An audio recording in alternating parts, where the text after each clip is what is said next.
You've heard of Rolex. You know Gucci. Maybe you even think Hermes is peak luxury. But here's the thing. If you recognize the brand, you're not the target customer. The ultra-wealthy don't shop where you shop. They don't even shop where other rich people shop. They operate in a completely different universe of commerce, where brands don't advertise, don't have Instagram accounts, and sure as hell don't have Black Friday sales. Welcome to the world of stealth wealth, where a $90,000 handbag has no logo, and the most expensive suit you've ever seen looks like it came from nowhere. These are the brands billionaires whisper about at charity galas and family offices. Let's pull back the curtain. Number 15. Brunello Cucinelli, the Cashmere King of Italy. If you're wearing cashmere from Nordstrom, congratulations, you own a fuzzy sweater. If you're wearing Brunello Cucinelli, you're draped in what the fashion world calls liquid gold. This Italian brand sells cashmere hoodies for $8,000, sweatpants, $6,000. A basic cardigan will set you back around $5,000. But here's the kicker. You won't see a single logo, not one. The whole point is that only people who know.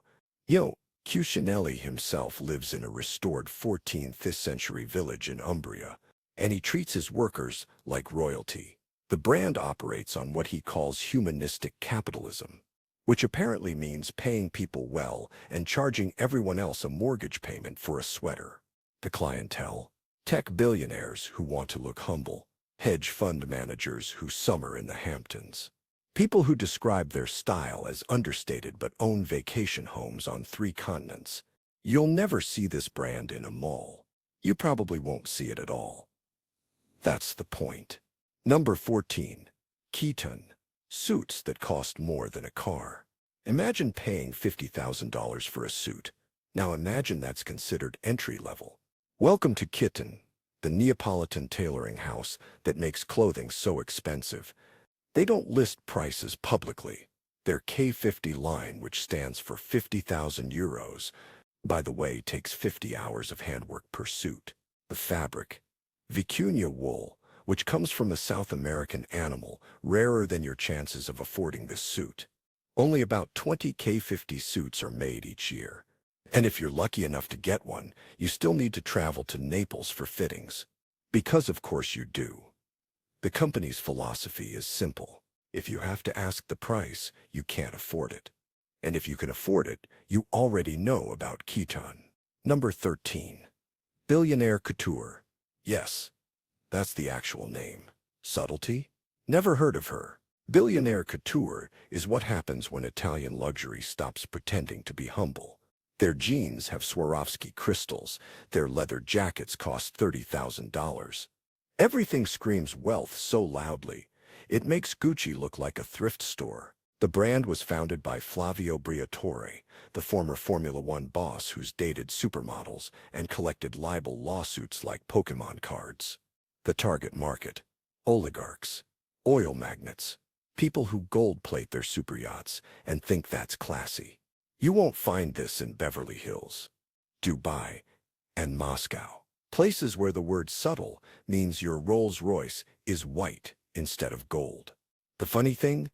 Most Western billionaires have never heard of it. Because there's rich, and then there's newly rich. And this brand caters exclusively to the latter. Number 12. Loro Piana. The fabric nerds worship.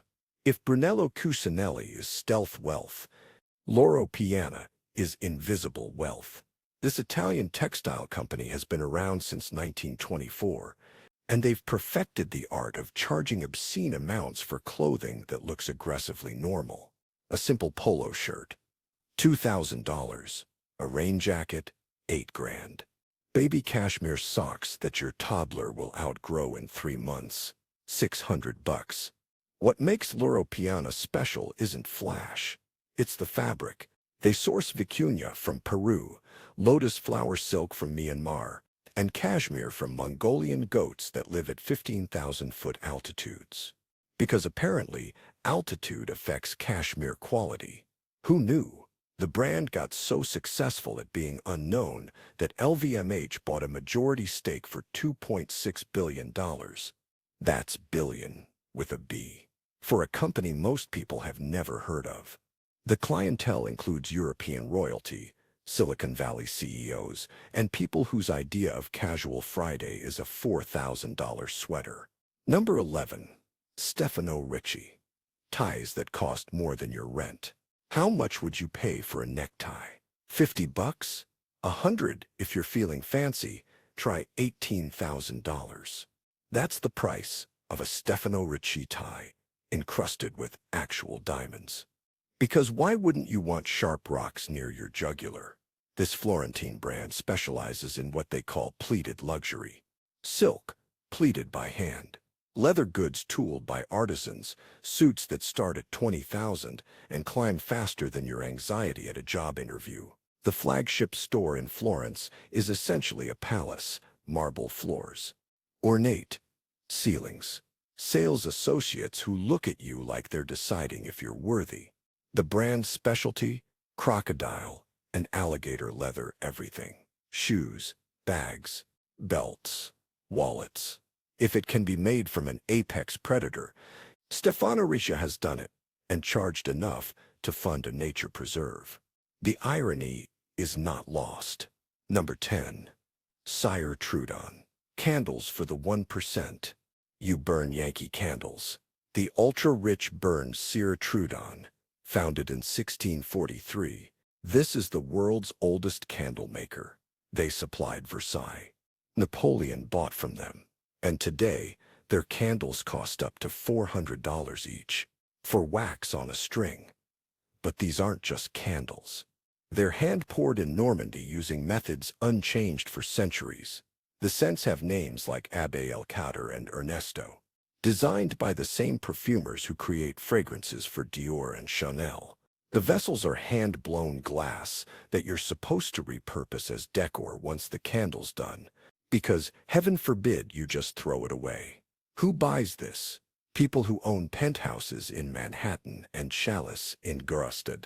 People who say things like, my interior designer insists on Trudon.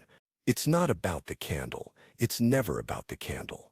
It's about casually mentioning you burn $400 candles like it's normal.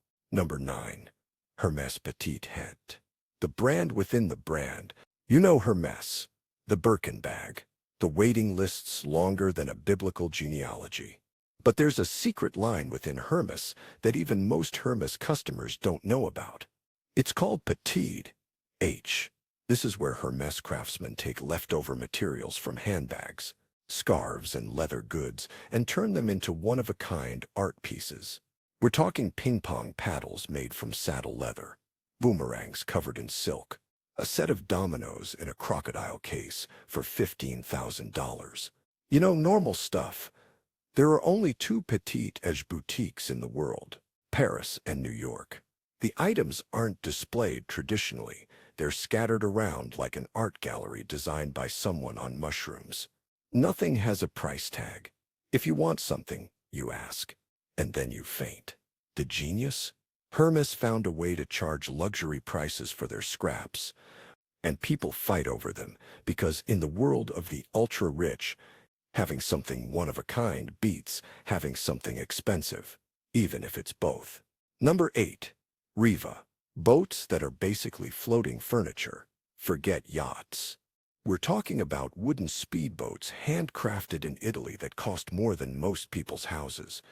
Riva has been building boats since 1842, and they've turned marine vessels into rolling pieces of art. Mahogany hulls, chrome fixtures, leather interiors nicer than your living room. A classic Riva Aquarema, the model made famous in the 1960s, now sells at auction for over $1 million. For a boat that's 60 years old. New models start at $400,000 and climb into the millions. They're not practical. They're not fast by modern standards, but they're gorgeous. And that's all that matters when you have more money than sense. The Riva customer isn't just rich. They're connoisseur rich. They summer at Lake Como. They know the difference between teak and mahogany by smell. Their other boat is a yacht. This is just the tender. Number 7. Goyard. The brand that refuses to go online. In a world where you can buy anything on the internet, Goyard has decided, nah, we're good. Founded in 1853, has no e-commerce, no online shopping. If you want a Goyard bag, you physically have to walk into one of their 14 stores worldwide. That's it. Why? Because exclusivity. The signature Goyardine canvas with the Y pattern is hand-painted. Every bag is made to order, and they've decided that if you really want their product, you'll get on a plane. The starting price for a tote, $3,000. From there, the sky's the limit. Custom trunks can run into 6 figures. The clientele includes everyone from European aristocracy to hip-hop royalty. But you'd never know it. Goyard doesn't advertise. No billboards. No celebrity endorsements. Just quiet, generational wealth passing down trunk orders like heirlooms. Number 6. Fornasetti. Furniture as expensive art. What if I told you a wastepaper basket could cost $900? Not a fancy trash can. A wastepaper basket. Welcome to Fornasetti, the Italian design house that turns everyday objects into surrealist masterpieces. Plates for $2,000. A chest of drawers. Try $30,000. The brand was founded by Piero Fornasetti in the 1940s, and his signature style is black and white prints featuring a mysterious woman's face. That face appears on over 500 different items. It's unsettling and mesmerizing at the same time. Fornasetti doesn't sell furniture. They sell conversation pieces for people who host dinner parties where the guests arrive by helicopter. You don't use these items. You display them, and then you casually mention, "Oh, that's a Fornasetti," when someone asks about the decorative plate that costs more than a used Honda. Number 5. Bogli. Watches you've never heard of. Rolex is for doctors. Patek Philippe is for old money. Bogli is for people who think both of those brands are too mainstream. This Swiss watchmaker produces fewer than 200 timepieces a year. Each one is handmade using techniques from the 1800s. The cheapest model, around $50,000. The most expensive? They don't say. If you know, you know. What makes Bogli special is their music box watches. You read that right. They put tiny music boxes inside wristwatches. Because when you have everything, you need a watch that plays Beethoven. The craftsmanship is insane. Each watch takes months to complete. And the waiting list? Good luck. You practically need a referral from an existing customer. The Bogli client isn't trying to impress anyone. They already have the Patek and the Audemars. This is the watch they wear when they're alone. Because at a certain level of wealth, luxury becomes personal, not performative. Number 4. Berluti. Shoes with a patina process. Most people buy shoes. Rich people buy Berluti. Founded in 1895, has turned footwear into high art. Their signature Venezia leather is treated with a patina process that makes each pair one of a kind. But here's where it gets weird. Berluti encourages you to never polish these shoes. Instead, you're supposed to let them age naturally. Scuffs, scratches, wear patterns. All part of the beauty. It's the luxury equivalent of distressed jeans, except these jeans cost more than a semester of college. The clientele? European aristocrats. Japanese businessmen. People who view shoes as an investment. There's an entire subculture of Berluti collectors who meet at trunk shows and compare patinas like wine snobs. It's a cult. An expensive, well-dressed cult. Number 3. Delvaux. The oldest luxury leather house you've never heard of. But Delvaux is older. Founded in Brussels in 1829, this Belgian brand has been making leather goods longer than Belgium has been a country. Their signature bag, La Brilliant, predates the Birkin by decades. The Belgian royal family carries Delvaux. European high society knows the name. But Americans? Clueless. There are only a handful of boutiques in the U.S., and the brand prefers it that way. They're not interested in growth. They're interested in heritage. What makes Delvaux special is their refusal to mass-produce anything. Every bag is handmade by a single artisan from start to finish. No assembly line, no shortcuts, just one person, one bag, several weeks of work. In a world of fast fashion, Delvaux is standing still and charging a fortune for the privilege. Number 2. Byredo. Fragrances that cost more than your cologne collection. Perfume is perfume, right? Wrong. Byredo is what happens when you treat fragrance like fine art. Founded in 2006 by Ben Gorham, a former basketball player turned perfumer, Byredo creates scents with names like Bibliothèque and Mojave Ghost. A single bottle, $350 for 100 milliliters. What makes this brand ultra-exclusive isn't just the price. It's the philosophy. Gorham creates fragrances based on memories and emotions, not trends. The bottles are minimalist. The packaging is museum quality. And the scents themselves are weird. Another like desert sand. They're not for everyone. That's the point. Byredo doesn't sell in department stores, only select boutiques and their own shops. The clientele includes fashion editors, contemporary art collectors, and people who describe themselves as creatives. You don't wear Byredo to smell good. You wear it to smell interesting. And finally, number 1. Graf. Diamonds so expensive they have security details. If Tiffany is where you buy an engagement ring, Graf is where billionaires buy countries. This British jeweler specializes in diamonds so rare, so flawless. They come with armed guards and insurance policies thicker than a phone book. The average Graf piece, millions. The expensive ones, tens of millions. Lawrence Graf started the company in 1960, and he's built it into the world's most exclusive diamond empire. Graf owns mines. He has first access to the rarest stones on Earth. When a 24-karat pink diamond appears, Graf buys it before anyone else even hears about it. Then he turns it into a ring that costs more than a private island. The Graf customer doesn't walk into the store. The store comes to them. Private viewings, discreet consultations, diamonds flown across continents in locked cases. This isn't jewelry shopping. It's a covert operation. And here's the wildest part. Most Graf customers never wear their pieces. They're investments, locked in vaults, appreciating in value, because when you're that rich, even your jewelry has a retirement plan.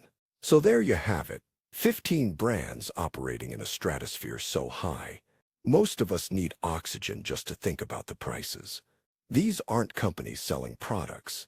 They're selling access to a world most people will never see. A world where a necktie costs $18,000, a wastepaper basket is $900, and nobody thinks that's weird. The beautiful irony? The more exclusive these brands become, the more people want in. The harder these brands work to keep them out. It's the ultimate luxury. Not owning expensive things, but owning things other people can't have. Thanks for watching. Now, if you'll excuse me, I need to go stare at my $15 Target candle and pretend it's Cira Trudon.